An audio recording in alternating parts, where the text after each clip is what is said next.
বন্ধুরা আজকে কি ভাতে দিয়ে ভাত খাবো তোমাদের নতুন জিনিস দেখাচ্ছি, তোমরা কিন্তু পুরোটা দেখবে। আজকের খাবো মটরশুঁটি, মানে কড়াইশুঁটি। তোমরা কেউ বলে মটরশুঁটি, কেউ বলে কড়াইশুঁটি। তো কড়াইশুঁটি আমি ভাতে দিয়ে খাবো। দেখো বন্ধুরা, এই যে প্যাকেট ধুয়েছি, ভালো করে প্যাকেটটা ধুয়ে নিয়েছি। এর মধ্যে সব এই যে দেখো কড়াইশুঁটি, এর মধ্যে সব দিয়েছি। এগুলো ভাতে দেবো।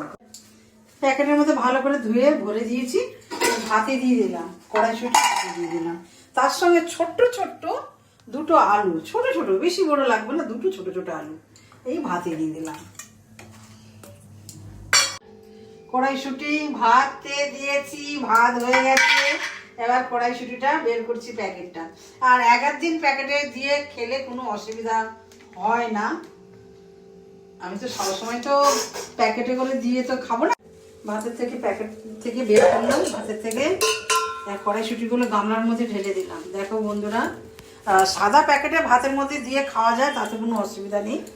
রঙিন প্যাকেটগুলো না দেওয়াই ভালো, আর এটা মাঝে মাঝে খেলে অসুবিধা হবে না। বন্ধুরা বেশ 8-10টা গোলমরিচ কড়াইশুঁটি ভাতে দিয়েছি, ওর মধ্যে দিয়ে এই মেশিনের মধ্যে দিয়ে মিক্সড করে দেবো। গোলমরিচ দিয়েছি, এবার কড়াইশুঁটিটা এর মধ্যে দিয়ে দিলাম। একসঙ্গে সব চলে আসবে, একটার মধ্যেই হয়ে যাবে। সব কড়াইশুঁটি ভাতে দিয়ে দিলাম। হয়ে গেছে, বের করে নিলাম। বেশি জল দিলে পাতলা হয়ে যায়, নরম বেশি হয়ে যায়। নরম বেশি হয়ে গেলে ভালো লাগবে না। আর এইভাবে শক্ত এটা হয়ে গেছে।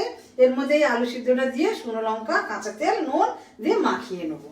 দিয়ে তোমরাও খাবে গরম ভাতে, তোমাদেরও ভালো লাগে। আমি 10টা দিয়েছি, শুকনো লঙ্কা 4টা দেবো। তবে এতে একটু ঝাল একটু বেশি না দিলে এটা ভালো লাগে না।